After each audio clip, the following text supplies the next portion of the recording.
नमस्कार मित्रों, मैं हेमंत कुमार मिश्रा आपका आपके अपने चैनल प्रो मैथ्स मेंटर में स्वागत करता हूं और हम वीडियो को वहां से आगे चलाएंगे जहां पर कल की वीडियो हमने ख़त्म करी थी। आपको याद होगा कि कल हमने इन बेसिक चीज़ों पर चर्चा की थी और इसमें ढेर सारे प्रश्न निकल कर आते हैं जिन प्रश्नों को बारी बारी से हमने करके देखा था। जैसे अगर मैं आपसे पूछूं कि सबसे छोटी प्राइम संख्या कौन सी है, अगर मैं आपसे पूछूं कि सबसे छोटी प्राइम संख्या कौन सी है तो आप क्या उत्तर देंगे मेरे भाई? 2। अगर मैं पूछूं 2 अंकों की सबसे छोटी प्राइम संख्या कौन सी है, मैं पूछूं 2 अंकों की सबसे बड़ी प्राइम संख्या कौन सी है, 3 अंकों की सबसे छोटी प्राइम संख्या, 3 अंकों की सबसे बड़ी प्राइम संख्या। क्लियर है? मैंने आपको बताया था, क्या मैंने आपको बताया था? क्या आपको कुछ भी याद है? बताइए क्या होगा? क्या आपने चेक किया कि 200 से 300 के बीच में कितने प्राइम नंबर होंगे? क्या आपने चेक किया कि 300 से 400 के बीच में कितने प्राइम नंबर होंगे? ऐसा क्यों करना है? प्रीवियस ईयर जाकर देखना बच्चे, एसएससी इसमें से सीधे प्रश्न पूछता है। ठीक है, जो वो आज तक पूछा है या पूछने का जो सीक्वेंस बनता है उस पर हमने चर्चा कर ली थी। बाकी की चीजें आपके हवाले। आगे चलते हैं। मैंने कल इसी पे आपको छोड़ा था, इसी पे थोड़ी चर्चा करके छोड़ी थी और बताया था कि अगर कभी भी कोई नंबर हमको मिलता है और हमें पहचान करना पड़े कि दिया गया नंबर प्राइम है या नहीं, तो हमारे पास इस चीज को करने के क्या तरीके हैं। इस चीज को करने के मेरे पास बेहतरीन 5 तरीके हैं, शानदार 5 तरीके हैं। अगर कोई भी प्राइम नंबर हमको पहचान करनी है और हम ये 5 तरीके जानते हैं तो हमारी निगाहों से बच नहीं पाएगा। क्या कहेंगे? चील की निगाहें। बताएं मेरे भाई, क्या कहेंगे? चील की निगाहें हैं। चलिए चेक करिए, थोड़ा छोटा लिखा हुआ है, आपको कम समझ में आ रहा होगा, मैं पढ़ के सुना देता हूं। Digit some of A prime number would never be 3, 6 and 9। किसी भी प्राइम नंबर का, किसी भी अभाज्य संख्या का मेरे भाई, किसी भी अभाज्य संख्या का, किसी भी अभाज्य संख्या का जो डिजिट सम होगा, जो डिजिट सम होगा वो कभी भी 3, 6 या 9 नहीं होगा। कभी भी 3, 6 या 9 नहीं होगा। आप कह सकते हैं कि सर हम तो जानते हैं कि 3 स्वयं एक प्राइम नंबर है, तो क्या इसका डिजिट सम 3 नहीं होगा? मैं कह रहा हूं बिल्कुल होगा, और इसीलिए मैंने कहा है 3 को छोड़कर। 3 को छोड़कर कोई भी प्राइम नंबर आपको मिले उसका डिजिट सम कभी भी आप चेक करिए, तो अगर वह संख्या प्राइम है तो उसका डिजिट सम 3, 6 या 9 नहीं होगा। अगर आप में से कुछ बच्चे अब भी यह जानना चाहते हैं कि डिजिट सम होता क्या है, मैंने कल के भी क्लास में आपको बताया था कि अगर मेरे पास कोई संख्या है 57, ये एक संख्या है 57 में 2 डिजिट है और इन दोनों डिजिट को जोड़ देना ही डिजिट सम कहलाता है। क्या 57 का डिजिट सम 12 हुआ? क्या 57 का डिजिट सम 12 हुआ? बिल्कुल नहीं। बिल्कुल सही बात है, 57 का डिजिट सम 12 नहीं होगा, क्योंकि डिजिट सम उसे कहते हैं कि जब तक हम संख्या के अंकों को जोड़ते रहें जब तक कि उसमें यूनिट डिजिट ना आ जाए। यानी हमने 57 के डिजिट को जोड़ा, 12 आया, 12 के डिजिट को फर्दर 1 और 2 को जोड़ा तो आया 3। तो हम क्या कहेंगे? 57 का डिजिट सम क्या हुआ मेरे भाई? 3 हुआ। तो मैंने क्या कहा कि आप किसी भी प्राइम नंबर का डिजिट सम निकालें, किसी भी प्राइम नंबर का डिजिट सम निकालें, वह कभी भी क्या होगा? 3, 6 और 9 नहीं होगा। पहली पहचान। ठीक है, आप देखिए आपके पास कुछ प्राइम नंबर की लिस्ट थी, यहां चेक करिए जितने भी प्राइम नंबर हैं। ये देखिए 11 का डिजिट सम 2, 13 का डिजिट सम 4, 17 का डिजिट सम 8, 19 का डिजिट सम 1, 29 का 2, चेक करो, 37 का 1, 31 का 4, 41 का 5, 47 का 7, 47, 43 का 7, 47 2, 59 5, 53 8, 61 7, 71 8। आप किसी भी प्राइम नंबर को चेक करिए, किसी भी प्राइम नंबर का डिजिट सम कभी भी क्या नहीं होगा मेरे भाई? किसी भी प्राइम नंबर का डिजिट सम कभी भी 3, 6 या 9 नहीं होगा। क्लियर हुआ? क्या इतनी बात आपको क्लियर हुई? क्या हम आगे चलें? तो दूसरा पॉइंट हमें क्या कहता है कि हम कभी भी नंबर को कोशिश करें आइडेंटिटीज में डिफाइन करने की। इस दूसरे पॉइंट को मैं ले आता हूं आपको, इस दूसरे पॉइंट पर मैं आपको ले आता हूं जहां पर हमें यह बात समझनी होगी कि किस तरीके से हम आइडेंटिटीज में किसी दिए गए नंबर को चेक कर सकते हैं। जैसे हमारे पास एक प्रश्न है 1001, हमारे पास एक प्रश्न है 1001, चेक करिए, हमारे पास एक प्रश्न है 1001। क्या मैं इस 1001 को प्राइम कहूं? क्या मैं 1001 को प्राइम कह सकता हूं? चेक करना पड़ेगा, बिल्कुल। तो चेक करिए, क्या 1001 को मैं 1000 प्लस 1 लिख सकता हूं? आप कहेंगे बिल्कुल लिख सकते हैं। क्या मैं 1000 को 10 की पावर 3 लिख सकता हूं और 1 को भी 1 की पावर 3 लिख सकता हूं? आप कहेंगे बिल्कुल लिख सकता हूं। तब क्या यह a cube plus B cube का फॉर्म बन गया मेरे भाई? क्या यह a cube plus B cube का फॉर्म बन गया? आप कहेंगे बिल्कुल बन गया। तो क्या आपको पता है a cube plus B cube बराबर क्या होता है? क्या आपको पता है a cube plus B cube बराबर क्या होता है? क्या एक बात आपको समझ में आई कि a cube plus B cube की तरह दिखने वाली किसी भी संख्या का आउटकम क्या होगा? एक ब्रैकेट में a प्लस बी, दूसरे ब्रैकेट में a square minus ab plus B square, यानी दो फैक्टर यहां ऑलरेडी इसके बन गए। बोलिए हाँ या ना? इस संख्या के दो फैक्टर तो पहले से ही थे, एक तो एक और एक ये संख्या स्वयं, मगर ये दो नए फैक्टर बनने के लिए तैयार हैं। चेक करिए, 10 और 1 11, 10 का स्क्वायर 100, 10 गुणे 1 10, 1 का स्क्वायर 1, 111, 111 गुणे 11, इसकी वैल्यू क्या हुई मेरे भाई? 1001 की वैल्यू क्या हुई? 111 गुणे 11। तो 1 और 1001 के अतिरिक्त दो और फैक्टर हो गए। तो आपने कल पढ़ा था कि प्राइम वह नंबर है जिसके केवल दो फैक्टर हों, 1 और वो संख्या खुद। अगर उसके अलावा आप एक भी फैक्टर और पा जाते हैं तो क्या हो जाता है? कंपोजिट नंबर होता है। तो इसकी पहचान हमने कैसे की? इसकी पहचान इस संख्या को आइडेंटिटी में कन्वर्ट करके किया। जब हम इस संख्या को आइडेंटिटी में कन्वर्ट कर देते हैं तो हम देखते हैं कि यह संख्या कुछ आउटकम देती है जिससे हमें पता चलता है कि यह संख्या एक प्राइम नंबर नहीं है। बोलिए हाँ या ना? बोलिए हाँ या ना? यह बात आपको समझ में आई? आपको डिजिट सम का फंडा समझ में आया? बोलिए, क्या आपको डिजिट सम का फंडा समझ में आया? क्या आपको यह बात समझ में आ गई कि संख्याएं कभी कभी प्रोप्रिएट होती हैं? बेटा आप सब संख्या को आइडेंटिटी में नहीं कन्वर्ट कर सकते, उसी संख्या को आइडेंटिटी में कन्वर्ट करोगे जो चाहता होगा कि आप मुझे कर लो। और यह आप कैसे जानोगे? बिल्कुल आइडेंटिटी को याद करके और हमारे साथ प्रैक्टिस करके। ठीक है, तो जो संख्या आइडेंटिटी में कन्वर्ट होने लायक होगी वो हो जाएगी। अब आप मुझसे यह पूछ सकते हैं कि किस तरह की आइडेंटिटी में इनका कन्वर्जन होगा? क्या सभी आइडेंटिटीज में? नहीं, हमें कोई फायदा नहीं है, हमें केवल इसे a square minus B square, क्योंकि इसका आउटकम क्या होता है मेरे भाई? a माइनस बी और a plus B, a cube plus B cube और a cube minus B cube, इन तीन आइडेंटिटियों पर ध्यान रखना होता है। अगर कोई संख्या इन तीन आइडेंटिटीज में कन्वर्ट हो सकती है तो वह संख्या कभी भी प्राइम नहीं कहलाएगी। इसको हम संख्या के साथ साथ धीरे धीरे प्रैक्टिस से सीख लेंगे। ठीक है, कोई बड़ी बात नहीं है। यहां चेक करिए अगला ऑप्शन क्या लिखा है? By comparing with 6n-1 and 6n+1। By comparing 6n-1 6n+1, यानी जो कोई भी प्राइम संख्या होती है मेरे मुन्ना, वो कैसी होती है? या तो वो 6n-1 के फॉर्म में होती है या वो 6n+1 के फॉर्म में होती है। कोई भी प्राइम संख्या कैसी होती है? या तो वह 6n-1 के फॉर्म में होती है या वह 6n+1 के फॉर्म में होती है। चेक करिए, इसमें 2 और 3 नहीं सम्मिलित है, इसमें 2 और 3 को काउंट नहीं किया जाता। 2 और 3 के बाद अगली प्राइम संख्या क्या है मेरे भाई? 5 है। अगर मैं चाहूं तो देखो 6n-1 में इसको कन्वर्ट कर सकता हूं। अगर मैं n की वैल्यू 1 रखूं तो 6 1 जार 6 माइनस 1 बराबर क्या आ गया? 5 आ गया। यानी प्राइम नंबर ने किसको फॉलो किया?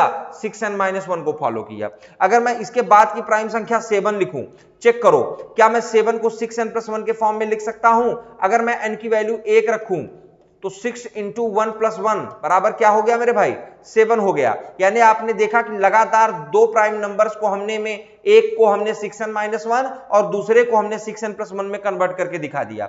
इसका अर्थ यह है कि कोई भी प्राइम संख्या है वह हमेशा या तो 6n-1 के फॉर्मेट को फॉलो करेगी या 6n+1 के फॉर्मेट को फॉलो करेगी, मगर इसका वाइस वर्सा ट्रू नहीं होता।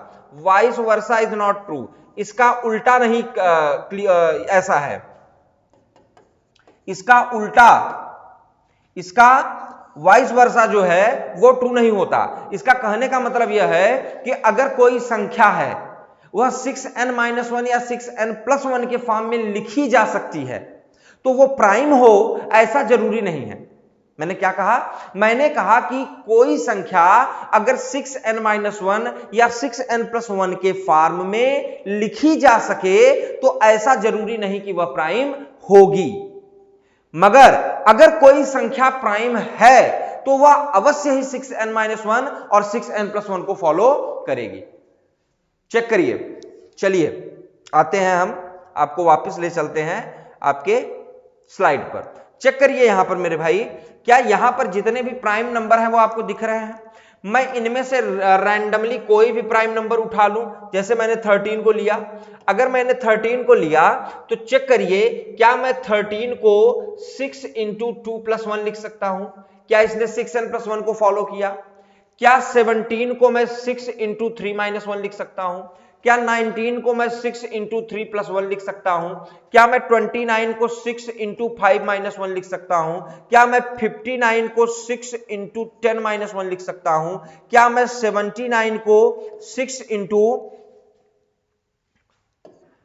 13 प्लस 1 लिख सकता हूं? क्या चेक करिए, क्या ये सभी संख्याएं 6n-1 अथवा 6n+1 दोनों को नहीं फॉलो करेंगी? या तो 6n-1 को फॉलो करेंगी या 6n+1 को फॉलो करेंगी, तो दोनों में से किसी एक को फॉलो करेंगी। और आप किसी भी संख्या को देख लीजिए, यहां देखिए 6 इंटू 11+1, ये 6n+1 या 6n-1 को फॉलो कर रही है। यानी कोई भी प्राइम नंबर जो संख्या प्राइम है वह 6n-1 या 6n+1 को जरूर फॉलो करेगी। मगर मैंने क्या कहा? मैंने कहा कि इसका वाइस वर्सा ट्रू नहीं है। इसका अर्थ यह है, इसे देखो, क्या यह 6 इंटू 4 प्लस 1 को फॉलो कर रहा है? क्या यह 6 इंटू 4 प्लस 1 को फॉलो कर रहा है? कहेंगे बिल्कुल कर रहा है, मगर यह प्राइम नहीं है। इसीलिए मैंने कहा कि अगर कोई संख्या 6n+1 या -1 को फॉलो करे तो जरूरी नहीं वो प्राइम है, मगर अगर वो संख्या प्राइम है तो इसे फॉलो जरूर करेगी। उम्मीद करता हूं आप मेरे इस लच्छेदार बात को समझ पाए होंगे। ठीक है, बोलो मेरे भाई, बोलो, क्या क्लियर है? यानी कि कोई भी संख्या 6n-1 या 6+1 के फॉर्म में रहेगी तो वो क्या है? वो एक प्राइम संख्या है। अगला चलते हैं, यह है ट्रेडिशनल मेथड। ट्रेडिशनल मेथड हम आपको आगे सिखाएंगे। ट्रेडिशनल मेथड क्या कहता है? ट्रेडिशनल मेथड कहता है कि अगर किसी दिए गए संख्या को, जैसे चेक करिए यहां पर हमारे पास प्रश्न है, जैसे कोई दी गई संख्या है 143, संख्या क्या है? 143। हमको चेक करना है यह प्राइम है अथवा नहीं, तो हम क्या करेंगे? 143 को चेक करना है प्राइम है अथवा नहीं है। तो 143 के नियरेस्ट एक परफेक्ट स्क्वायर नंबर क्या है? 144। 143 के नियरेस्ट परफेक्ट स्क्वायर नंबर क्या है? 144। 144 का स्क्वायर रूट क्या है? 12। अब इस स्क्वायर रूट से छोटे सभी प्राइम नंबर हम यहां लिखेंगे। चेक करिए, इसके स्क्वायर रूट से छोटे सभी प्राइम नंबर हम यहां लिखेंगे। चेक करिए, क्या यह किसी संख्या से डिवाइड हो रही है? क्या यह 11 से डिवाइड हो रही है? अगर मैं 11 से डिवाइड करूं तो 11 बन जार 11, 3 बचा, 11 3 जार 33, यानी यह प्राइम नहीं है। मेरी बात आपको समझ में आई? अगर मुझे किसी दिए गए संख्या को, फिर से देखिए, अगर किसी दिए गए संख्या को चेक करना है यह प्राइम है या नहीं है, तो ट्रेडिशनल मेथड क्या कहता है? ट्रेडिशनल मेथड कहता है कि इसके नियरेस्ट का कोई परफेक्ट स्क्वायर नंबर ढूंढो। तो 143 के सबसे नियरेस्ट कौन है मेरे भाई? 144। 143 के सबसे नियरेस्ट परफेक्ट स्क्वायर कौन है? 144। ये किसका स्क्वायर है? 12 का स्क्वायर है। या किसका स्क्वायर है? 12 का स्क्वायर है।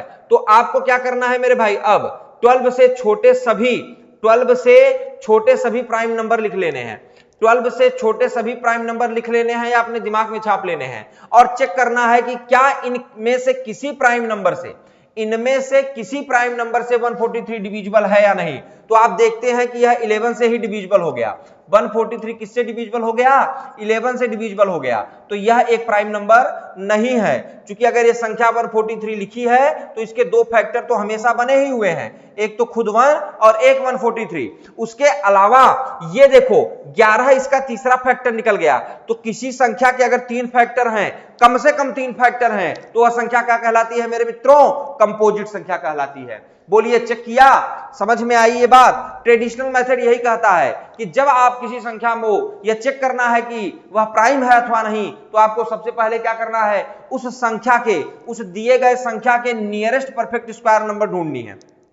जैसे मैंने ढूंढा 143 के नियरेस्ट कौन है? 144। फिर आपको उसका स्क्वायर रूट ढूंढना है। 144 का स्क्वायर रूट क्या हुआ मेरे भाई? 12 हुआ। और इस स्क्वायर रूट से छोटे सभी प्राइम नंबर लिखने हैं। चेक करिए 12 से छोटे सभी प्राइम नंबर 11, 7, 5, 3 एंड 2। अब इनमें से किसी भी एक से चेक करिए क्या 143 डिवाइड होता है? मैंने चेक किया और 143 11 से डिवाइड हो गया। इसका मतलब 143 एक कंपोजिट संख्या है। बोलो बात समझ में आई या नहीं? क्या आपको इतनी बात समझ में आई मेरे भाई? अगर आई है तो वापस चलिए। क्या मैंने आपको इस 5 आधारीय 5 सूत्रीय कार्यक्रम में ये चौथा कार्यक्रम समझा दिया कि ट्रेडिशनल मेथड क्या कहता है? मगर हम ट्रेडिशनल मेथड को बहुत दूर तक अप्लाई नहीं कर पाते, इसलिए हमारे पास बहुत सारी चीजें हैं। यानी जब हमारे पास कोई नंबर लिखा हुआ आएगा तो हम सबसे पहले क्या करेंगे? उसका डिजिट सम निकालेंगे।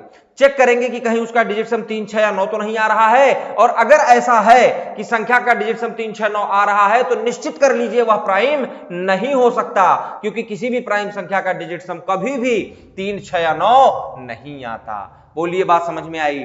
दूसरी बात हमने कहा कि भाई कभी कभी संख्याएं स्वयं a square minus B square अथवा a cube minus B cube अथवा a cube plus B cube के फॉर्म में क्या होती हैं? कन्वर्ट हो जाती हैं। जैसे कि हमने यहां पर आपको एग्जाम्पल दिखाया था 1001 का। ठीक है, तो इस तरीके से अगर संख्या कन्वर्ट हो जाती है तो वह भी कोई प्राइम नंबर नहीं बनेगी, क्योंकि वो फार्मूले अपने आप में 2 फैक्टर देने वाले फार्मूले हैं। तीसरी चीज मैंने आपको बताई कि कोई प्राइम संख्या होगी तो वह हमेशा 6n-1 या 6n+1 को फॉलो करेगी, मगर इसका वाइस वर्सा ट्रू नहीं है। इसलिए इसको बड़ी समझदारी से प्रयोग करना है। जब तक प्रॉपर तरीके से इसको समझ ना जाए इसका प्रयोग ना करें। वीडियो को 1-2 बार 3 बार रिवाइज करके देखें, इसके एग्जाम्पल को देखें जो मैंने बताया आपको करके, तो फिर आपको ये बात समझ में आ जाएगी। चौथी चीज क्या है? चौथी चीज है ट्रेडिशनल वे, जो कि हम बहुत पहले से पढ़ते चले आ रहे हैं कि किसी भी संख्या में आपको अगर ये चेक करना है कि वह प्राइम है अथवा नहीं, उसके लिए एक लंबी चौड़ी एक्टिविटी, और वह भी कुछ लिमिटेड नंबर पर ही अप्लाई होती है। बहुत बड़ी संख्याएं आ जाती हैं तो अप्लाई भी नहीं होती है, इसलिए इसका यूज और दायरा बहुत कम हो जाता है। मगर ट्रेडिशनल है तो सीखना पड़ेगा। चलिए 5वां पॉइंट बहुत शानदार पॉइंट है। क्या लिखा है? If p is a prime number then p square minus 1 always would be divisible by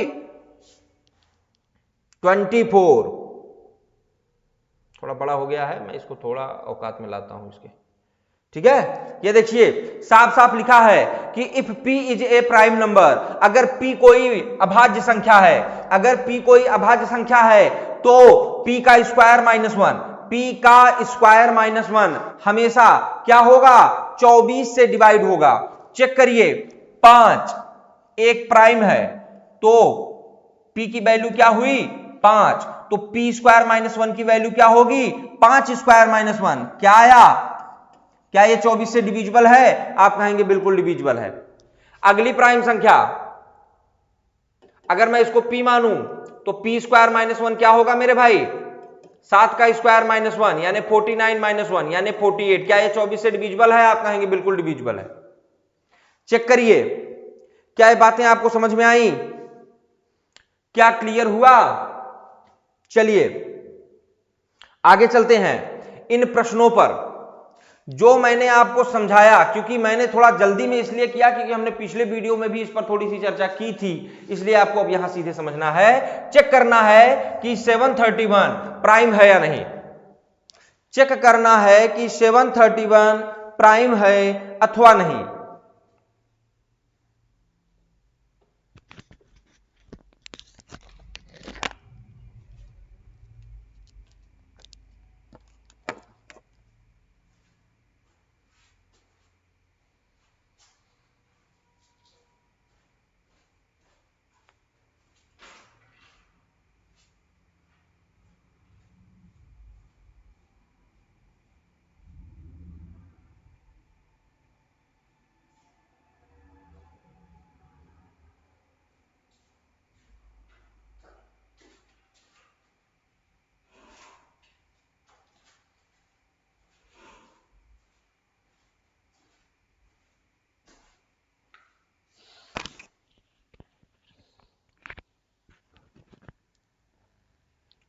क्या करेंगे, एक एक करके समझेंगे चीजों को एक एक करके समझेंगे। 731 अगर मुझे चेक करना है कि यह प्राइम है अथवा नहीं, तो मैंने आपसे क्या कहा मेरे भाई कि सबसे पहले हम इसका डिजिट सम निकालेंगे। तो 7, 3, 10 और 10 और 1 कितना हुआ 11। 11 का डिजिट सम 2, यानी हो सकता है कि यह प्राइम हो, क्योंकि हमें मना किया गया है कि 3, 6 या 9 डिजिट सम वाली संख्या प्राइम नहीं होती हैं। तो ऐसा तो कुछ आया नहीं, क्या आया है 2 आया है, यानी यह प्राइम हो सकता है। चलिए आगे चेक करते हैं, क्या इतना काफी है? नहीं, ये शुरुआती जांच थी कि हमें इस काम को आगे चलाना है या नहीं चलाना है, क्योंकि काफी बार हम डिजिट सम से केवल अपीयरेंस से संख्या को खत्म कर लेते हैं, इसलिए पहले हमें आदत डालनी होगी कि हम डिजिट सम चेक करें। आगे चलिए 731 चेक करिए, ट्रेडिशनल तरीके से हल करेंगे। क्या 731 के नियरेस्ट का कोई परफेक्ट स्क्वायर नंबर आप जानते हैं? क्या 731 के नियरेस्ट का कोई परफेक्ट स्क्वायर जानते हैं? बिल्कुल, क्या आया 729। एसएससी एक बार एक प्रश्न पूछती है कि 3 अंकों की वह संख्या बताइए जो परफेक्ट स्क्वायर और परफेक्ट क्यूब हो। 3 अंकों की वह संख्या बताइए जो परफेक्ट स्क्वायर और परफेक्ट क्यूब हो। कौन है वह संख्या? चेक करिए, 3 अंकों में केवल एक ही संख्या ऐसी है जो परफेक्ट स्क्वायर और परफेक्ट क्यूब है, 9 का क्यूब और 27 का स्क्वायर। तो 27 का स्क्वायर 729। 27 से छोटे, चेक करिए मेरे भाई, 27 से छोटे प्राइम नंबर्स, 27 से छोटे प्राइम नंबर्स, क्या कुछ छूटा? 27 से छोटे, बड़े नहीं, 27 से छोटे प्राइम नंबर,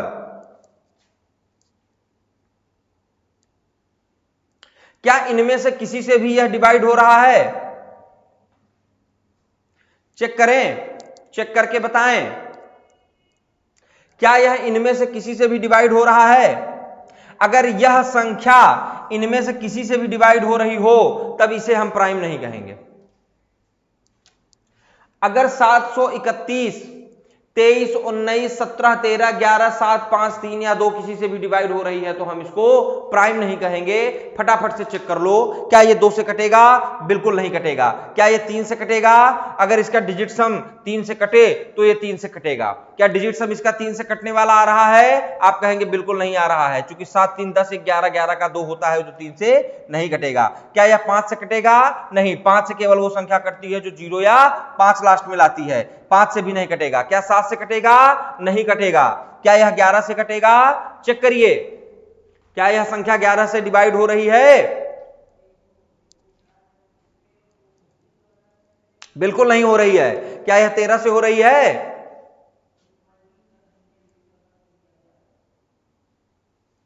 बिल्कुल नहीं हुई। चलिए 17 से हो रही है?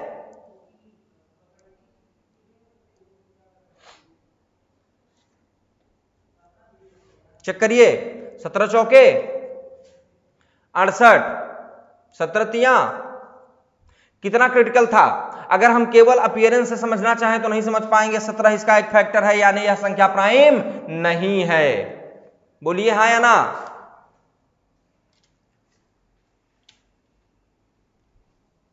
समझ में आई बात? बिल्कुल, यही ट्रेडिशनल मेथड है, इसी तरीके से हमें इसे चेक करना होता है। फटाफट से सवाल को लिखते जाइए, उतारते जाइए मेरे भाई।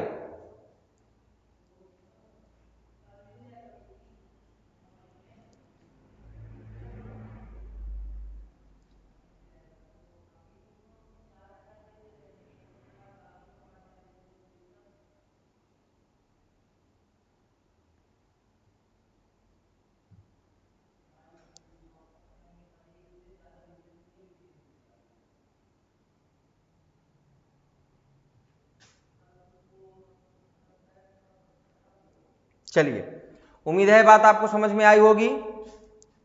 अगली संख्या की तरफ चलते हैं। अगर वही मैं पूछूं आपसे 143, अभी अभी मैंने बताया, क्या आप चेक कर सकते हैं 143 का यह प्राइम है अथवा नहीं है? मैंने अभी अभी आपको बताया 143 के लिए प्राइम है अथवा नहीं है। बिल्कुल, इसके नियरेस्ट का परफेक्ट स्क्वायर नंबर लिखना पड़ेगा, उसका स्क्वायर रूट ढूंढना पड़ेगा और स्क्वायर रूट से छोटे सारे प्राइम नंबर लिखने पड़ेंगे, और इनमें से अगर किसी भी संख्या से डिवाइड होता है तो यह प्राइम नहीं है। तो हमने देखा कि यह 11 से डिवाइड हो रहा है, इसलिए यह प्राइम नहीं है। चेक करिए 157, चेक करिए मेरे भाई 157, बिल्कुल किसके नियरेस्ट है? 169 के नियरेस्ट है। कौन हुआ इसका स्क्वायर रूट? 13 हुआ। 13 से छोटे प्राइम वही हैं जो अगले के सवाल में थे। क्या यह किसी भी संख्या से डिविजिबल है? चेक करिए। क्या यह 2 से डिविजिबल है? आप कहेंगे नहीं। 3 से है? नहीं। 5 से है? नहीं। 7 से है? नहीं। 11 से है? चेक करें। क्या यह 11 से डिविजिबल है? नहीं, यानी एक प्राइम संख्या है। क्लियर हुआ? यह एक प्राइम संख्या है। 157 एक प्राइम संख्या है। ठीक है, इस तरीके की प्रैक्टिस आपको अपने बुक में भी मिल जाएगी और हम प्रैक्टिस आपको प्रोवाइड भी करा देंगे। चलिए यहां देखिए अगली संख्या 3 के पावर 193, 3 के पावर 193 प्लस 7।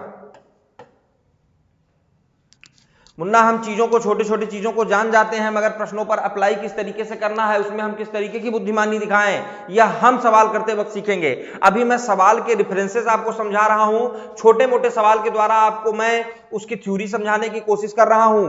यह प्रैक्टिस नहीं है। प्रैक्टिस आपको लेसन खत्म होने के उपरांत अच्छे तरीके से उन प्रश्नों को सम्मिलित करके करा दिया जाएगा जो एसएससी ने विगत वर्षों में पूछ रखा है। उसके लिए आप निश्चिंत रहें। अभी आप केवल थ्योरी सीखें कि अगर मुझे पहचान करनी है इस तरह के किसी नंबर की कि 3 के पावर 193 प्लस 7 और चेक करना है यह प्राइम है अथवा नहीं, क्या कर सकते हैं? आपके पास समय है, बिल्कुल मेरे भाई, करने की कोशिश करें। पॉज करें, वीडियो को देखें, करें। उम्मीद है आपने किया होगा और चेक किया होगा। ठीक है, तो अब मैं बताता हूं, ध्यान दें। यह 3 है। 3 क्या है? एक ऑड संख्या है और इसकी पावर कितनी है? ऑड है, यानी इसका आउटकम क्या आएगा मेरे भाई? हमेशा ऑड आएगा। और ऑड को ऑड से जोड़ते हैं, अगर हम ऑड को ऑड से जोड़ते हैं तो आउटकम क्या आता है मेरे भाई? इवन आता है। चेक करिए, कभी भी किसी दो ऑड संख्याओं को आप जोड़िए, आउटकम क्या आएगा मेरे भाई? इवन आएगा। अगर हम कभी भी दो ऑड संख्याओं को आपस में जोड़ते हैं, आउटकम क्या आएगा? इवन आएगा। तो मेरे भाई बिना कहे आप ये जानते हैं कि इवन में केवल एक संख्या ऐसी है जो प्राइम होती है। इवन में केवल एक संख्या ऐसी है जो प्राइम होती है, उसके अलावा कोई भी इवन संख्या प्राइम नहीं होगी। अर्थात 3 के पावर 197 प्लस 7 एक कंपोजिट नंबर है। बोलिए, मजा आ रहा है? सवाल को देखिए, समझिए। क्या आपको इस सवाल में सीखने को मिल रहा है? बिल्कुल। यहां देखिए, मैंने आपसे बताया था 1001 क्या कर लिया था हमने? इसे ए क्यूब प्लस बी क्यूब के फॉर्म में तोड़ लिया हमने, जिससे मेरे भाई मुझे क्या मिल गया? इसे A plus B, A square minus A B plus B square में लिखना पड़ा, जिसकी वजह से ए प्लस बी का आउटकम क्या आया? 11। और इसका क्या हुआ? 100। इसका क्या हुआ? 10। इसका क्या हुआ? 1। तो कुल मिलाकर आउटकम क्या आया? 100 माइनस 10 90 और 1 91 गुणे 11। शायद पिछली बार मैंने 111 लिख दिया था। छोटी मोटी गलतियां होती रहती हैं, तो उसको आप नजरअंदाज करें, क्योंकि ये बोर्ड मेरे बहुत मसले से नहीं चल रहा है। ठीक है, 91 गुणे 11।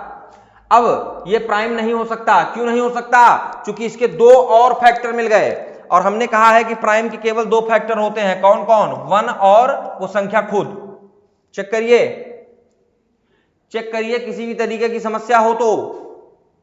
बिल्कुल समस्या नहीं है। बात समझ में आई? आगे चलें, आज्ञा है? बिल्कुल, चलिए आगे चलते हैं। देखिए आपने क्या पढ़ा, आपने क्या पढ़ा, वो आउटकम यहां आपके सामने है मेरे भाई। स्क्रीनशॉट लेना है, हम इस पर एक एक करके डिस्कस कर लेंगे, एक लाइन का। बिल्कुल इंग्लिश में है, हम इसको हिंदी में प्रोवाइड करने की कोशिश कर रहे हैं, बहुत जल्द कर देंगे। और अभी मैं हिंदी में इसको एक्सप्लेन करता जा रहा हूं। सुनिए क्या कह रहा है। जो चीजें हमने पढ़ी उसके आधार पर कुछ आउटकम। इन आउटकम की क्या जरूरत है? एसएससी सीधे इन आउटकम पे प्रश्न पूछता है मेरे मुन्ना। एसएससी सीधे इन आउटकम पे प्रश्न पूछता है और आज में क्लीन बोल्ड हो जाता है। इसलिए आपको क्या करना है? इसे बहुत गंभीरता से समझना है, एक एक पॉइंट को बहुत अच्छे तरीके से। पहला पॉइंट क्या कह रहा है? 1 is neither prime nor even, it is only an odd number. यानी एक ना तो प्राइम है, एक ना तो प्राइम है और ये ना ही इवन है। एक को ना प्राइम कह सकते हो ना इवन कह सकते हो। एक क्या है? एक विषम संख्या है, ऑड नंबर है। इसी तरीके से दूसरा पॉइंट आओ मेरे मित्रों, दूसरा पॉइंट क्या कह रहा है? 2 is only a prime, rest all number are odd. 2 एक ऐसा अकेला इवन नंबर, 2 एक ऐसा, 2 एक ऐसी सम संख्या है जो प्राइम है, 2 एक ऐसी सम संख्या है जो प्राइम है। 2 के अतिरिक्त कोई भी सम संख्या प्राइम नहीं है। इसलिए ध्यान दीजिए, 2 अकेली एक ऐसी संख्या है जो प्राइम है, उसके अलावा जितने प्राइम नंबर हैं वो कैसे हैं मेरे भाई? ऑड हैं। इस बात पर बहुत आपको ध्यान रखना है कि 2 के अलावा सारे प्राइम नंबर क्या है? ऑड हैं। ध्यान दीजिएगा, अगर मैं आपसे पूछूं मेरे भाई, अगर मैं आपसे पूछूं कि कोई वो संख्या बताइए जो इवन है और प्राइम है, तो आपको क्या कहना है? 2 कहना है। 2 अकेली एक इवन संख्या है जो क्या नहीं है? जो प्राइम है। उसके अलावा कोई भी इवन संख्या प्राइम नहीं है, बाकी की सारी प्राइम संख्याएं ऑड हैं। तीसरा पॉइंट याद रखिएगा, इस पॉइंट को, तीसरा पॉइंट, चूंकि मैं इस पे प्रश्न बना दूंगा अभी। तीसरा point, O is neither positive nor negative. O ना तो पॉजिटिव है ना नेगेटिव है, इवन। ध्यान देना, ओ क्या है? ओ एक इंटीजर है। ओ मींस, बहुत लोग ओ कहते हैं इसको कभी कभी, जीरो है मेरे भाई, कंफ्यूज नहीं होइएगा, जीरो है। Zero is neither positive nor negative.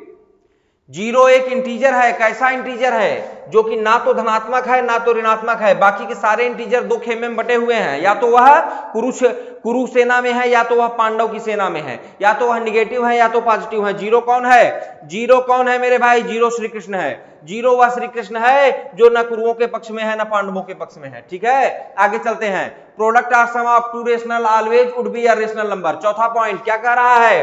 कह रहा है प्रोडक्ट और sum of 2 rational always would be a rational. 2 परिमेय संख्याओं का योग या गुणनफल, 2 परिमेय संख्याओं का योग या गुणनफल हमेशा क्या होगा? परिमेय होगा। 2 परिमेय संख्याओं का योग या गुणनफल हमेशा क्या होगा मेरे भाई? परिमेय होगा।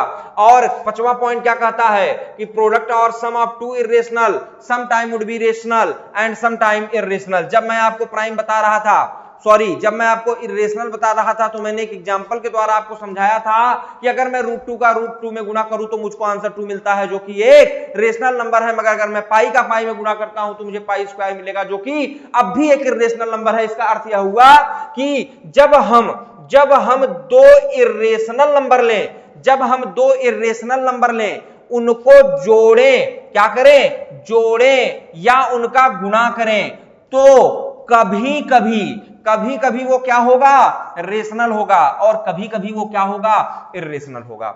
ठीक है, यानी यह कोई डिफिनिट आंसर नहीं देगा। अगला पॉइंट, 6वां पॉइंट क्या कहता है? प्रोडक्ट और sum of 1 rational and other irrational always would be irrational. ये मैंने आपको समझाया था कि 3 + √2 को क्यों हम इरेशनल कहते हैं। क्योंकि अगर एक रेशनल है और एक इरेशनल है, इनको आप जोड़िए, घटाइए या गुणा करिए, ये हमेशा क्या होंगे? इरेशनल होंगे। यही ये एक सेंटेंस भी कह रहा है कि अगर आप एक रेशनल संख्या लेते हैं, एक इरेशनल संख्या लेते हैं, अब आप चाहे उनको जोड़िए, घटाइए, गुणा करिए, हर हालत में आपको आंसर क्या मिलेगा मेरे भाई? इरेशनल, यानी अपरिमेय आंसर मिलेगा। समझ में आई बात? बहुत शानदार आंसर्स हैं ये। इन आउटकम्स को अगर आप ठीक से याद करके रखते हो, बहुत सारे प्रश्न सीधे इसमें से फंस जाते हैं। 7वां पॉइंट चेक करो। There are infinite number would be between 2 rational और इरेशनल। 2 रेशनल और इरेशनल संख्या, 2 रेशनल संख्या अथवा 2 इरेशनल संख्या के बीच में अनगिनत, क्या कह रहा है? इनफाइनाइट, अनगिनत संख्याएं हैं जो 2 रेशनल या 2 इरेशनल संख्याओं के बीच में पड़ती हैं। कैसे निकालेंगे, कितनी होती हैं? देखते रहिए वीडियो को। चलिए आगे बताते हैं। 8वां पॉइंट क्या कहता है? Decimal form of any irrational will be not recurring not अनक्वाइड।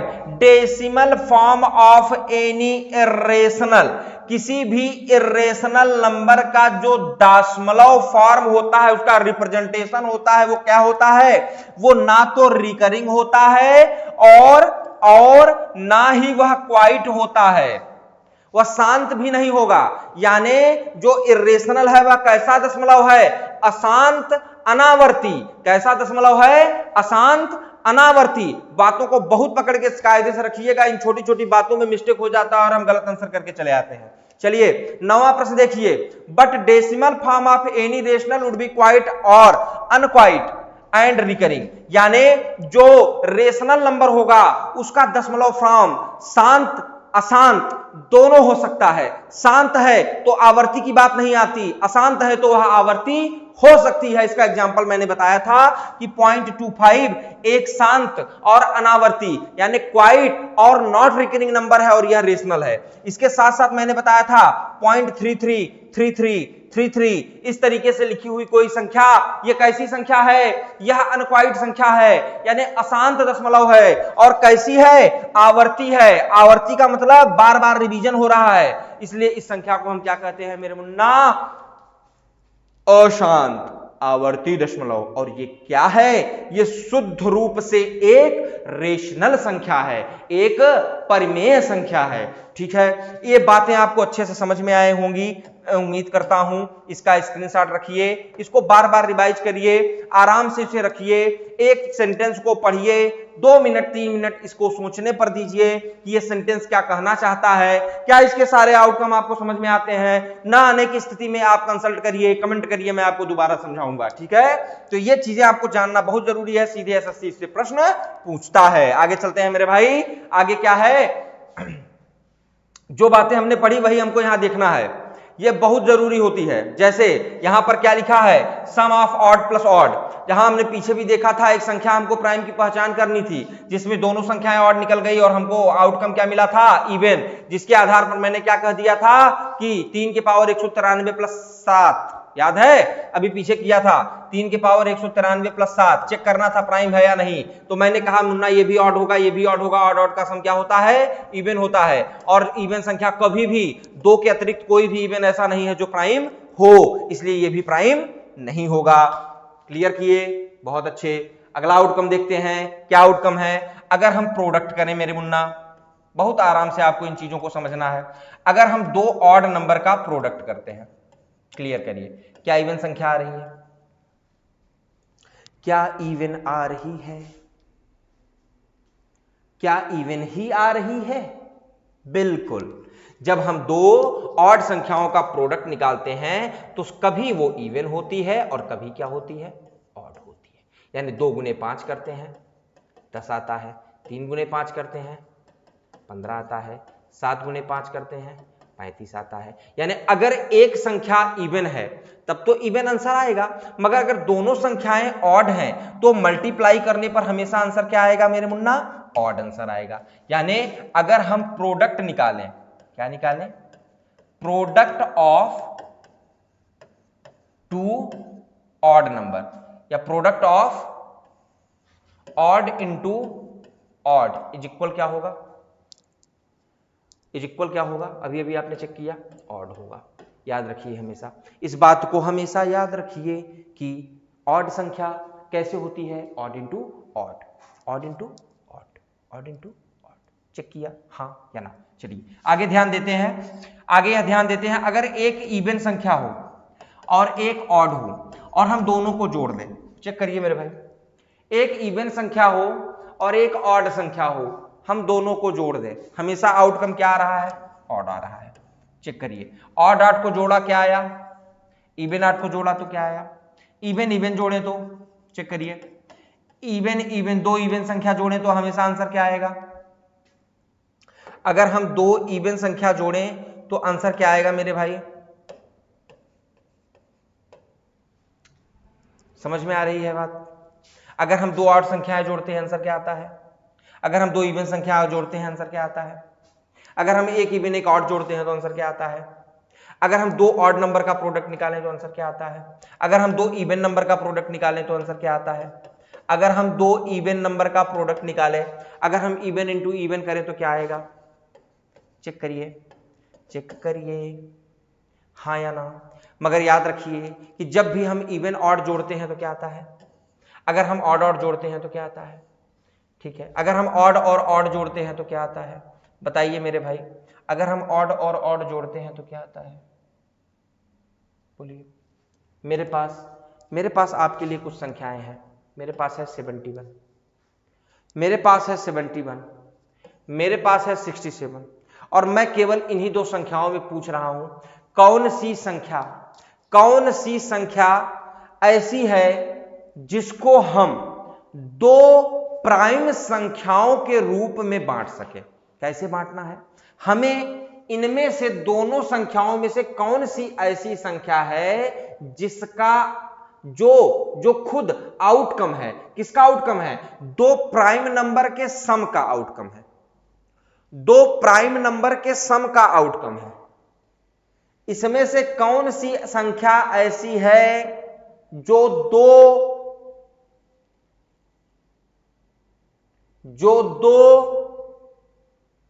Prime संख्याओं के सम का आउटकम है। लो तीसरी संख्या भी इन्वॉल्व कर दिया, देर लगाओगे तो चार संख्याएं लिख देंगे। बोलो, ये लो लिख दिया। इनमें से ऐसी कौन सी संख्या है जो दो प्राइम नंबर के सम का आउटकम है।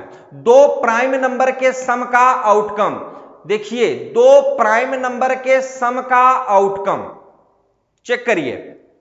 क्या पूछ रहा हूं, दी गई संख्याओं में से ऐसी कौन सी संख्या है जो दो प्राइम संख्याओं के सम का, जोड़ का आउटकम हो। ठीक है, तो ध्यान दें मेरे भाई। अब आपको क्या दिमाग में आना चाहिए बात, आपके दिमाग में यह बात आनी चाहिए कि दो प्राइम संख्याओं का सम, प्राइम संख्याएं खुद क्या होती हैं, ऑड होती हैं। तो अगर दोनों ऑड हम जोड़ेंगे तो आंसर क्या आना चाहिए, इवन आना चाहिए। इस ऑप्शन में कहीं भी इवन नहीं है। इसका मतलब क्या है, इसका मतलब है ये सेंटेंस क्या कहता है कि जब एक इवन और एक ऑड जोड़ूं, जब एक इवन और एक ऑड जोड़ूं तो आंसर क्या आना चाहिए, ऑड आना चाहिए। अब आपके दिमाग की बत्ती जली होगी, आपको समझ में आ गई मैं क्या कह रहा हूं बात। हाँ बिल्कुल, हाँ, यानी हमारा एक फैक्टर 2 है, ये तय है। इनके सम में एक फैक्टर 2 है, ये तय हो गया। अगर मैं 71 में से 2 निकालूं तो क्या मिलेगा, अगर मैं 67 में से 2 निकालूं क्या मिलेगा, अगर मैं 69 में से 2 निकालूं क्या मिलेगा, अगर मैं 95 में से 2 निकालूं तो क्या मिलेगा। चेक करो, क्या ये दो प्राइम संख्याओं का सम है। आप कहोगे ये तो प्राइम है, ये प्राइम नहीं। क्या ये दो प्राइम संख्याओं का सम है, आप कहोगे ये प्राइम है, ये प्राइम नहीं। क्या ये दो प्राइम संख्याओं का सम है, आप कहोगे हां ये हो सकता है, ये भी हो सकता है। क्या कन्फ्लिक्शन आ गया, चेक करो क्या कन्फ्लिक्शन आ गया। इसीलिए क्या जरूरी है, याद आया आपको, कुछ किसी की याद आई, देखिए याद आ गई। ये 67 क्या था मेरे भाई, प्राइम था। 93 लगा तो, मगर क्या यह प्राइम है, नहीं है। यानी आ जाओ वापिस मैदान में, आ जाओ मेरे भाई। यानी अगर आपको प्राइम के टेबल को पूरी तरीके से दिमाग में रखना है तभी यह बात सारी बनेगी। यानी केवल यह संख्या ऐसी है जो दो प्राइम संख्याओं के सम का आउटकम है। एसएससी ऐसे प्रश्न पूछती है। आपको ऑप्शन दिया था 71, 67, 69 और 95। प्रश्न यह था कि इनमें से कौन सी संख्या ऐसी है जो दो प्राइम संख्याओं के सम का आउटकम है। तो हमने तुरंत इसमें पहली अप्रोच क्या लगाई कि पहले देखा कि यह सभी संख्याएं ऑड हैं, और प्राइम क्योंकि खुद ऑड होती हैं, अगर दोनों ऑड को जोड़ोगे तो क्या आएगा, इवन आएगा। और इसमें कोई भी संख्या इवन नहीं है, यानी यह काम तो यहां फेल होता है। तो यह कहां सेट हो रहा है, इवन ऑड में। यानी अगर एक इवन और एक ऑड नंबर जोड़े तो आउटकम ऑड आता है। यह बात मेरे समझ में आई और तुरंत मेरे दिमाग में यह बात आ गई कि एक इवन जो कि प्राइम होती है वो 2 है। यानी यह तय हो गया कि इन सभी में एक फैक्टर तो 2 है। अगर मैं 2 छोड़ता हूं तो 71 में 69, 67 में 65, 69 में 67 और 95 में 93 बचता है। और उस स्थिति में चेक करने पे पता चला कि इसके दोनों फैक्टर यानी 2 और 67 ये दोनों प्राइम है। तो 69 ही एक ऐसी संख्या थी जो दो प्राइम संख्याओं के सम का आउटकम निकली, दो प्राइम संख्याओं के सम का आउटकम निकली। बताइए बात समझ में आई।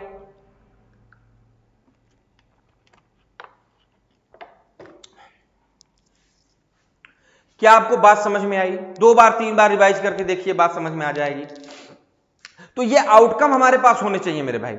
ये आउटकम के बिना जिंदगी अधूरी, ठीक है। हां हमें पता है जिंदगी किसी और भी चीज के बिना अधूरी होती है, मगर अभी आउटकम जरूरी है। चलिए आगे चलते हैं। उम्मीद करता हूं कि पीछे की सारी चीजें आपको बहुत बेहतरीन तरीके से समझ में आ गई हैं और हम आगे चलने के लिए तैयार हैं। फटाफट से कुछ बोनस पॉइंट आपके लिए। How to find number between rational numbers A and B. मैंने आपसे पीछे कहा था, यहां चेक करिए, मैंने आपसे क्या कहा था, मैंने आपसे कहा था कि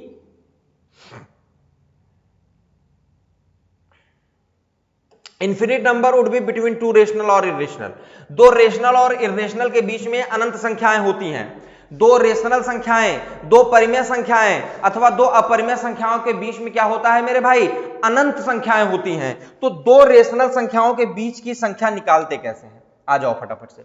दो रेशनल संख्याओं के बीच की परिमेय संख्या निकालते कैसे हैं। अगर मेरे पास दो परिमेय संख्याएं हैं 17 और 13, अगर मेरे पास दो परिमेय संख्याएं हैं 17 और 13 और इनके बीच की 5 रेशनल संख्याएं मैं निकालना चाहता हूं, ये भी रेशनल है और मैं जो निकालना चाहता हूं वो भी रेशनल है, क्योंकि इनके बीच में इरेशनल खोजना बहुत कठिन कार्य है, वह हम नहीं कर सकते। वो इत्तेफाक से हो सकता है, याद है तो हो सकता है, मगर ढूंढना संभव नहीं। यहां देखिए, अगर दो रेशनल नंबर है मेरे पास और इन रेशनल नंबर के बीच में 5 रेशनल नंबर हमको निकालना हो, क्योंकि आपको पता है कि 13 के बाद 14 आता है, 14 के बाद 15, 15 के बाद 16 और 16 के बाद 17, यानी इनके बीच में 3 संख्याएं तो हम जानते हैं, 2 संख्याएं नहीं जानते। बोलिए 13 और 17 के बीच में 3 संख्याएं तो बाय डिफॉल्ट हमको पता है, मगर आपसे कितनी संख्याएं पूछी जा रही हैं, 5। तो यहां चेक करिए क्या लिखा है, बाय यूजिंग द फार्मूला। इस फार्मूले का प्रयोग करके आप दो दिए गए संख्याओं के बीच के जितनी मर्जी उतने रेशनल निकाल सकते हैं। बस करना क्या है, फार्मूला देखना है पहले, a इंटू के प्लस बी अपान के प्लस 1। पहले इरेज करके थोड़ा जगह बनाता हूं, ठीक है। क्या फार्मूला है, a इंटू के प्लस बी अपान के प्लस 1। चेक करिए, ये फार्मूला है। यहां a और b कौन है, a और b दिए गए, क्या है, दिए गए, जो पहले से आपके प्रश्न में दिए गए हैं वो दिए गए रेशनल नंबर हैं, दिए गए परिमेय संख्याएं हैं, ठीक है। a और b क्या है मेरे भाई, दिए गए परिमेय संख्याएं हैं। k क्या है, k कांस्टेंट है। कांस्टेंट मतलब अचर, जिसकी वैल्यू आप जब मर्जी 1 रख दो, 2 रख दो, 3 रख दो, 4 रख दो, 5 रख दो, जितनी वैल्यू आपको चाहिए उतनी बार k की वैल्यू बदलिए, आंसर लीजिए। यानी अगर a की जगह 17 है, b की जगह 13 है, अगर a की जगह 17 है, b की जगह 13 है, तो k बराबर 1 रखिए। k बराबर क्या रखिए, a। तो देखो 17 इंटू 1 प्लस 13 बटे 1 प्लस 1, यानी 17 इकन्नम 17, 17 और 13 30, 30 बटे 2 क्या आया मेरे भाई, क्या यह 13 और 17 के बीच की परिमेय संख्या है? क्या यह 17 और 13 के बीच की परिमेय संख्या है? क्या हम दूसरी संख्या निकालने के लिए तैयार हैं? अगर हम दूसरी संख्या निकालने जाते हैं तो हम k की वैल्यू क्या रख देते हैं, 2 रख देते हैं। अगर हम दूसरी संख्या निकालने जाते हैं तो हम k की वैल्यू क्या रख देते हैं, 2 रख देते हैं। तो हम क्या लिखते हैं यहां, 17 इंटू 2 प्लस 13 अपान 2 प्लस 1। 17 इंटू 2 प्लस 13 अपान 2 प्लस 1 कितना हुआ, 17 दूना 34, 34 3 37, 37 10 47, 47 बटे 3। चेक करो, 3 इकन्नम 3 कितना आया, 3 पंचे 15, 3 छंग 18, 15.67। चेक करो,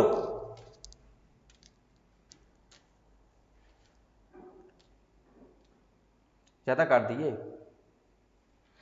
नहीं बिल्कुल सही है, ठीक है।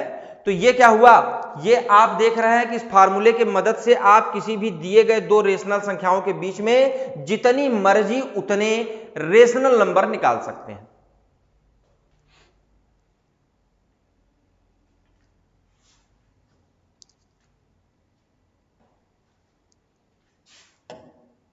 देखिए, जैसे मैं आपको दो संख्याएं देता हूं 4 एवं 5, मैं कहूं 4 और 5 के बीच में मुझे 3 परिमेय संख्या निकालकर दिखाओ, तो मुझे पहले क्या करना है, k की वैल्यू एक बार 1 रखनी है, 2 रखनी है, फिर 3 रखनी है। फार्मूला क्या यूज करना है, ak प्लस बी अपान k प्लस 1। चलिए चेक करते हैं, a की वैल्यू 4, b की वैल्यू 5, तो 4 गुने 1 प्लस 5 बटे 1 प्लस 1 कितना आया, 4 इकन्नम 4 प्लस 5 बटे 2 यानी 9 बटे 2 यानी 4.5। बोलिए हाँ या ना। अगली बार हम क्या करेंगे, 4 इंटू 2 प्लस 5 अपान 2 प्लस 1, 4 2 जार 8, 8 प्लस 5 5 अपान 3, 8 प्लस 5 13, 13 अपान 3 3 4 जार 12, 3 3 जार 9।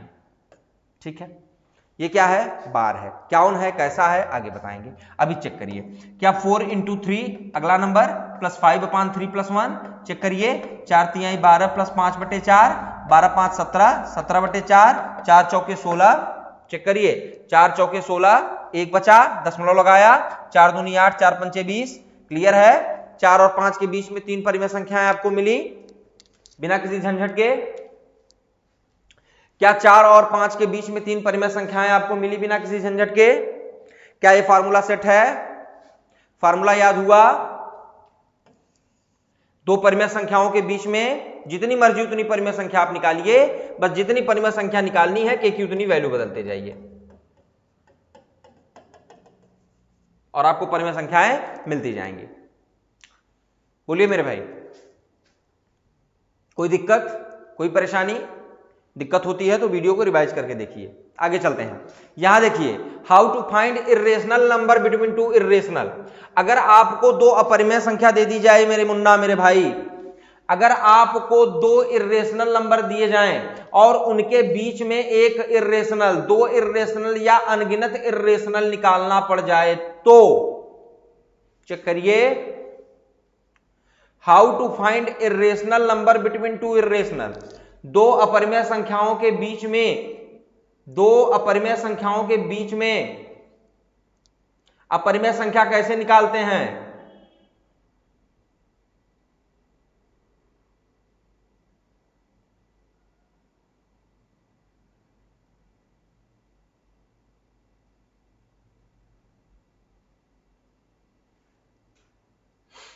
साफ साफ यहां लिखा हुआ है कि अगर आपको दो इर्रेशनल नंबर के बीच में कोई भी इर्रेशनल संख्या निकालनी है, जैसे मेरे पास दो इर्रेशनल नंबर हैं,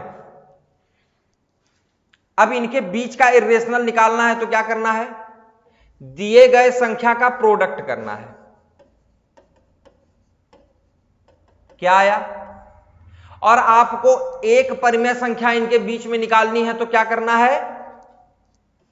स्क्वायर रूट, यानी √6 का स्क्वायर रूट निकाल दीजिए। जो संख्या आई वह √2 और √3 के बीच की अपरिमेय संख्या होगी। अगर इसके अलावा आपको और एक चाहिए तो आपको क्या करना है? √6 का क्यूब रूट निकाल दीजिए।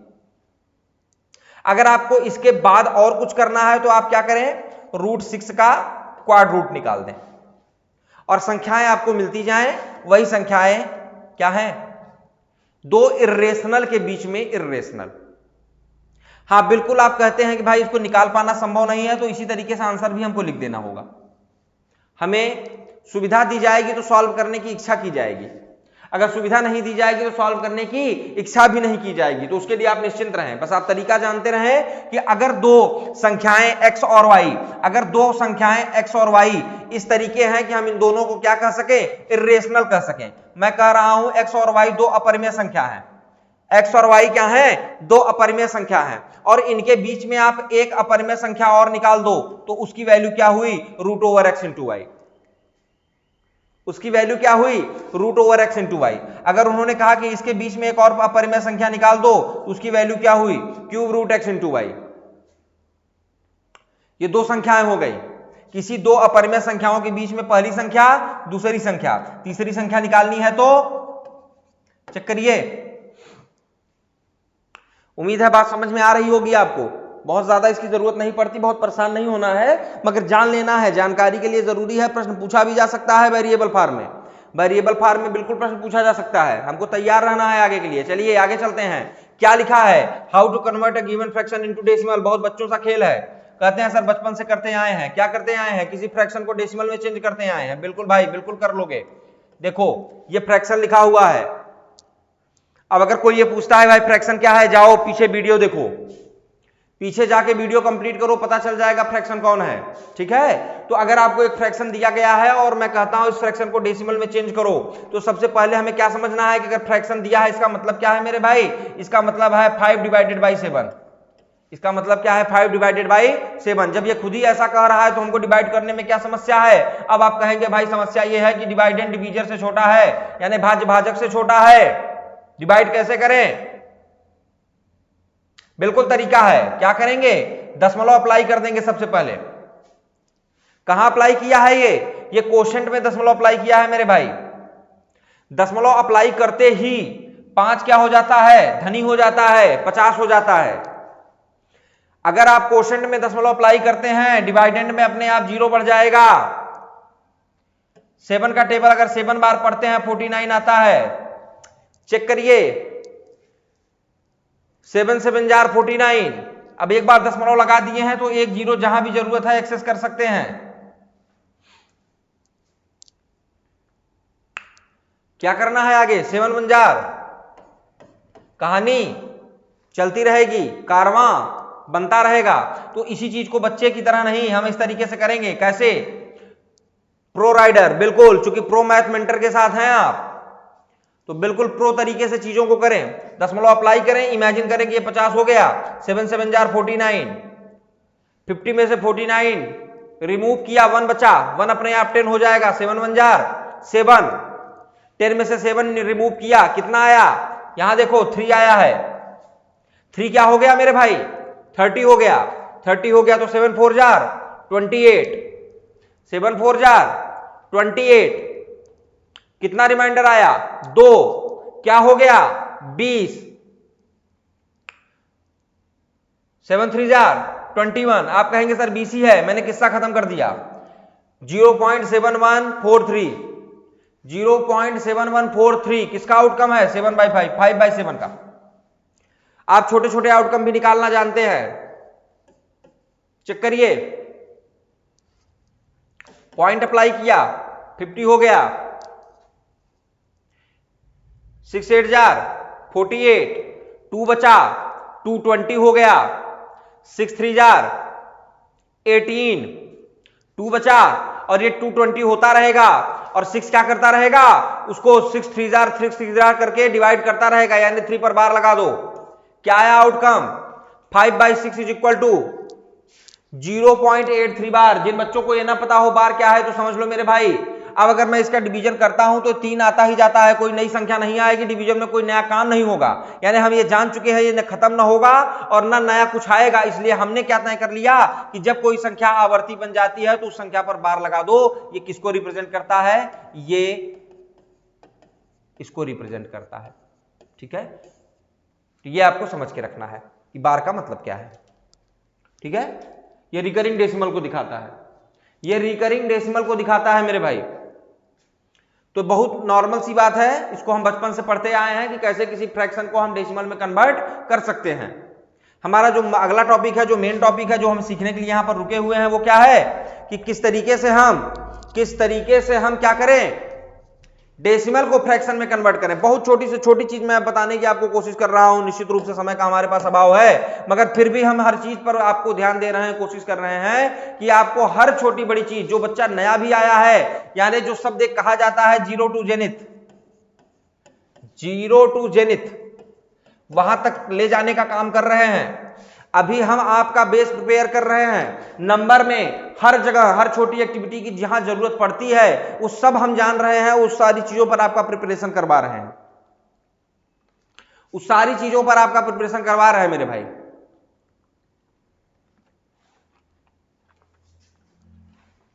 ताकि जब हम सवाल करते रहे तो छोटे मोटे कैलकुलेशन और एक्टिविटी में आपको दिक्कत ना हो। चलिए फटाफट से देखिए, how to convert any decimal into fraction. किसी डेसिमल को फ्रैक्शन में कैसे कन्वर्ट करते हैं, तो निर्भर करता है डेसिमल कैसा है, निर्भर करता है कि डेसिमल कैसा है। अगर डेसिमल एक शांत अनावर्ती दशमलव है, जैसे कि 0.25 शांत अनावर्ती, क्या करना है आपको, दशमलव के विषय में सोचना है। ये दशमलव के पीछे 2 अंक हैं, अगर आप इस दशमलव को यहां से हटाना चाहते हैं तो ये जाएगा कहां, आगे भी जा सकता है, पीछे भी जा सकता है। हमें फायदा कब होगा, जब ये पीछे जाए। और इसे पीछे ले जाने के लिए तरीका ये है कि इसमें 100 का गुणा कर दो। अब बुरा मान जाएंगे कौन, सारे गणितज्ञ, कहेंगे भाई ये क्या कर दिया, और अब वो हो गए बैलेंस। अगर मैं किसी संख्या में 100 का गुणा और 100 का भाग कर दूं, यानी मैंने संख्या को कुल मिलाकर कुछ नहीं दिया, यानी मैं ऐसा कर सकता हूं।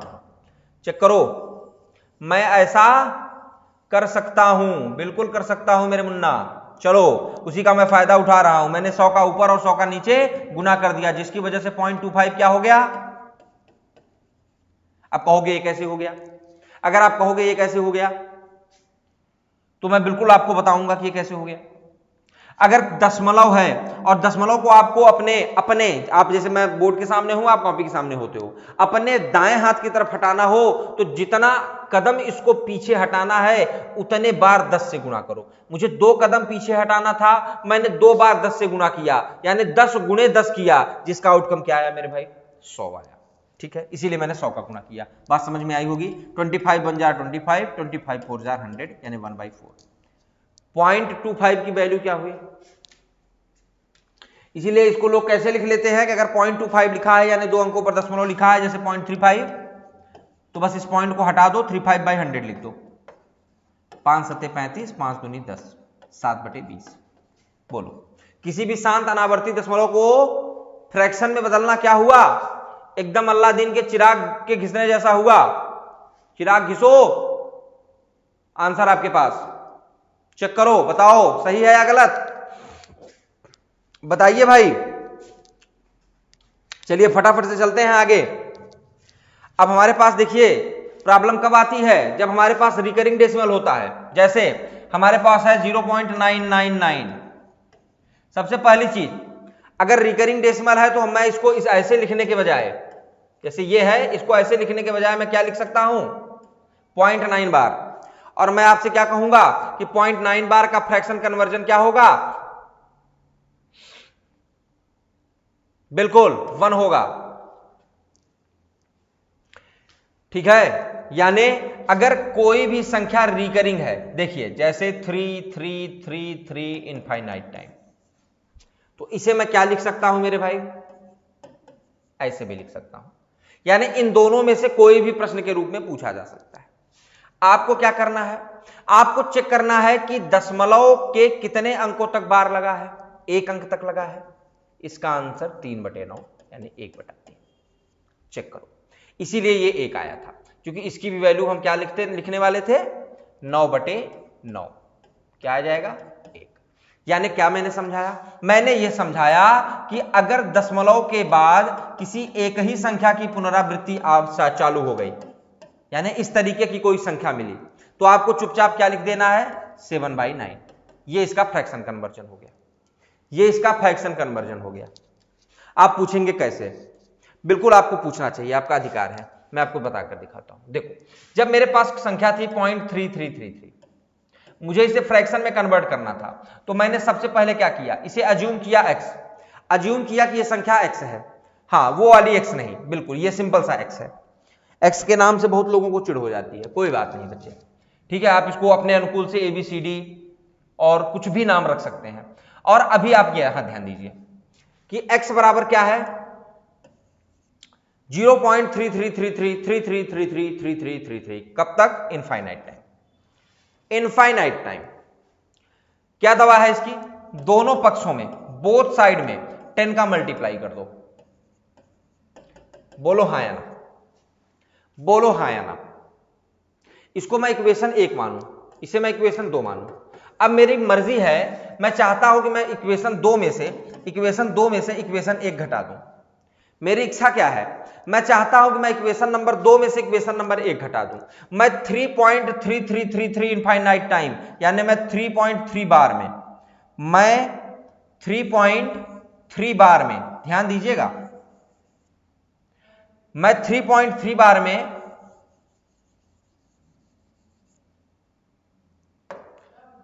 3 बार निकाल दूं। मैं 3.3 बार में 3 बार निकाल दूं तो मेरे पास क्या मिलेगा, 3 मिलेगा। अगर मैं 10x में से x निकाल दूं तो मेरे पास क्या मिलेगा, 9x मिलेगा। तो क्या x बराबर मैं 3/9 लिख सकता हूं, क्या मैंने यही समझाया था, क्या मैंने यही समझाया था मेरे मित्रों कि 0.3 बार जहां दिखे 3/9 कर दो। क्या इसी तरीके से किसी भी एकल संख्या जिस पर बार लगी हो हम 9 लिखकर फुर्सत पा सकते हैं? क्या किसी भी ऐसी संख्या को जिस पर एक बार लगा है हम 9 लिखकर फुर्सत पा सकते हैं? आप कहेंगे बिल्कुल फुर्सत पा सकते हैं। क्या हम 0.8 बार को 8/9 लिख सकते हैं? क्या हम 0.1 बार को 1/9 लिख सकते हैं? क्या हम 0.7 बार को 7/9 लिख सकते हैं? बोलिए हाँ या ना। क्या इसमें हमें कुछ भी सोचना चाहिए? क्या हमें इसे टैकल करने के लिए हल करना पड़ेगा? नहीं, बस याद रखना है कि अगर सिंगल संख्या पे बार लगी है तो संख्या छूमंतर, संख्या छूमंतर। बिल्कुल। चलिए अगले नंबर पे चलते हैं। अब अगर हमारे पास संख्या कभी कभी इस कैटेगरी की भी आ जाती है, यानी दो संख्याओं पर बार लगा है। अगर दो संख्याओं पे बार लगा है मेरे भाई, क्या करेंगे? बिल्कुल वही करेंगे जो करते आए हैं, 67/99। दो संख्याओं पर बार लगा है तो आंसर क्या होगा? 67/99। बिल्कुल, बहुत समझदार हैं आप। बताइए, अगर तीन संख्याओं पर बार लगा है तो क्या करेंगे? अगर तीन संख्याओं पर बार लगा है मेरे भाई तो क्या करेंगे? बिल्कुल 123/999। आगे बात करने की जरूरत नहीं, आपको पैटर्न समझ में आ गया, सारी चीजें पकड़ ली है आपने बिल्कुल कस के। जबरदस्त, बहुत अच्छे बेटे, बहुत शानदार। मगर अब चेक करिए, क्या आप ऐसी किसी संख्या से निपट सकते हैं? संख्या की खासियत देखिए, पहली संख्या पे बिल्कुल बार नहीं लगा है, दूसरी संख्या पर बिल्कुल बार लगा है, यानी 0.37 बार, 0.3 देन 7 बार। क्या करना होगा? 37 लिखना है, बिल्कुल लिखिए। 37 लिखना है, बिल्कुल लिखिए मेरे भाई। क्या करेंगे? बिल्कुल बटे में, बिल्कुल सही। चलिए चेक करिए, जब मैंने इस संख्या को x माना, किसी ने बुरा नहीं माना, मगर जब मैंने दोनों पक्षों में 10 का गुणा किया तो क्या हो गया? 3.7 बार। चेक करिए, मैंने दोनों पक्षों में 10 का गुणा किया, क्या हो गई संख्या? अब इस वाले इक्वेशन को मैं इक्वेशन नंबर 1 कह रहा हूं। अगर मैं इस इक्वेशन नंबर 1 में दोबारा 10 का गुणा कर दूं, अगर मैं इस इक्वेशन नंबर 1 में दोबारा 10 का गुणा कर दूं तो क्या कहानी ये बदल जाएगी? बोलिए हाँ या ना, बोलिए हाँ या ना। अब मैं इक्वेशन 2 में से 1 घटा सकता हूं, कोई रोक सकता है? नहीं रोक सकता। क्या मैं इक्वेशन नंबर 2 में से 1 घटा सकता हूं? बिल्कुल घटा सकता हूं। क्या 7 बार कैंसिल? बिल्कुल कैंसिल। क्या 37 में से 3 निकल गया, 34 बचा? जी बिल्कुल बचा। क्या 100 में से 10 चला गया, 90 बचा? बिल्कुल बचा। क्या x की वैल्यू 34/90 हुई? बिल्कुल हुई। यहां हमने हमने 37 लिख दिया है, यहां हमने यही लिखा है 34/90। बोलिए चेक हुआ? चेक करिए आंसर। यानी अगर दो संख्याओं पर बार लगा हुआ है, यानी हमने ये सीखा कि अगर दो संख्याओं में से एक संख्या पे बार नहीं लगा है, एक पे लगा है, जैसे 0.86 बार, अगर मुझे इस संख्या को सीधे फ्रैक्शन में कन्वर्ट करना है तो क्या लिखूंगा? 86 - 8/99। चेक करो क्या लिखूंगा? सॉरी 86 - 8/90 क्या हो गया? 78/90। हाँ बिल्कुल, आप इसको अभी और सिंपल कर सकते हैं, आपकी मर्जी, आपकी इच्छा, आपका आपकी चाहत। बोलिए, क्या इस तरीके के किसी भी रेकरिंग डेसिमल को आप निपटा सकते हैं? निपटा सकते हैं। क्या इसके और फॉर्मेट हैं? जी, आप पहले इसका स्क्रीनशॉट लीजिए सीखने के लिए।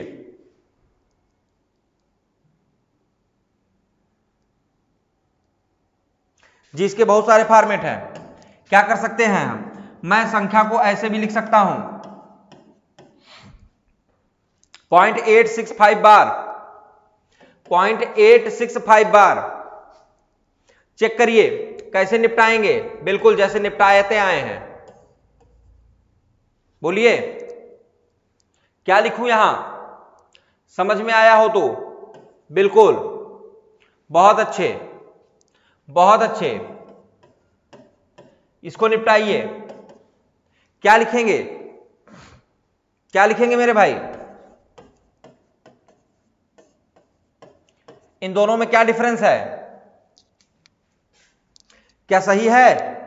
क्या दोनों सही है? क्या दोनों गलत है? क्या दोनों में डिफरेंस है? क्या जो डिफरेंस होना चाहिए वही यहां लिखा हुआ है? चेक करना आपका काम। मैंने तरीका और ट्रिक दोनों बता दिया। मैंने तरीका और ट्रिक दोनों बता दिया।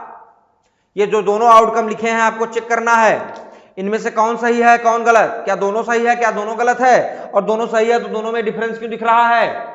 एक में 900 और दूसरे में 990 क्यों दिख रहा है? चेक करें, चेक करें और देखें। ना समझ आने की स्थिति में कमेंट करें। आगे चलते हैं। ये आपके लिए बोनस है मेरे भाई, आपको यहां तक के नंबर्स के बारे में मुझे समझाना था, ये बोनस है। क्या पढ़ना है आपको? Cyclic number. चक्रीय संख्या। कैसी संख्या साइक्लिक होती है? 142। देखिए यहां लिखा हुआ है, मैं आपको लिखकर दिखा देता हूं, 142857, ये एक साइक्लिक नंबर है। साइक्लिक नंबर कैसा होता है?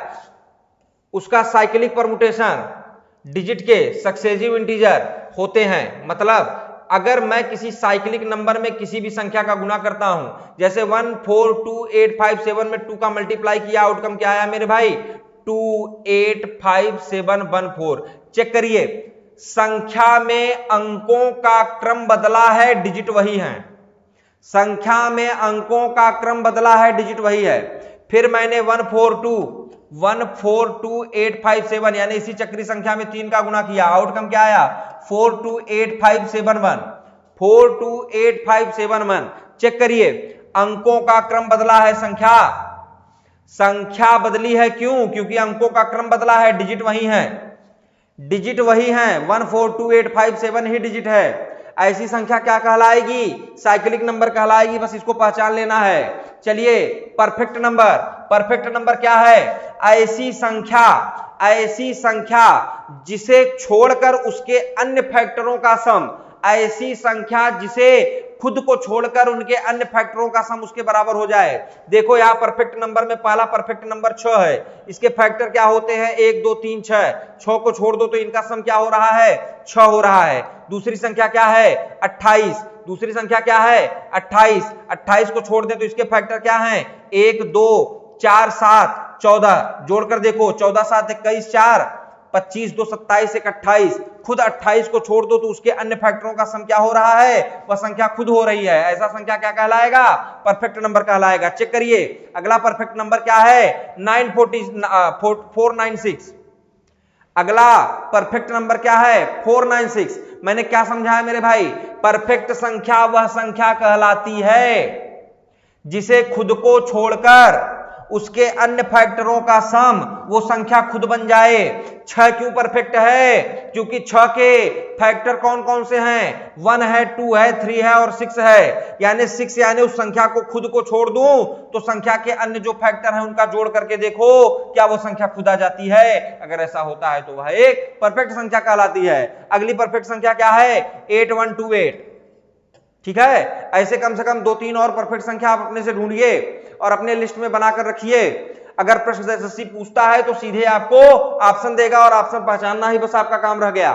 ठीक है, अदरवाइज छोड़कर आ जाएंगे। क्या प्रश्न आता है? Triangular number. चेक करिए मेरे भाई, ट्रायंगुलर नंबर, इस पे प्रश्न भी पूछा गया है। बड़ा शानदार सा प्रश्न बनता है कि ट्रायंगुलर नंबर क्या है और कौन कौन होते हैं। ट्रायंगुलर नंबर क्या है और कौन कौन नंबर ट्रायंगुलर होते हैं? आपके सामने ऑप्शन सही सारी चीजें लिखी हुई हैं, ध्यान दें। बिल्कुल चेक करें मेरे भाई, चेक करें मेरे भाई, क्या बता रहा है? बता रहा है बिल्कुल, ऐसी संख्या जिसका हम डॉट बनाएं और ये डॉट कैसे अरेंज हो जाए? पिरामिड की तरह। देखो इस पिरामिड में कितने डॉट हैं?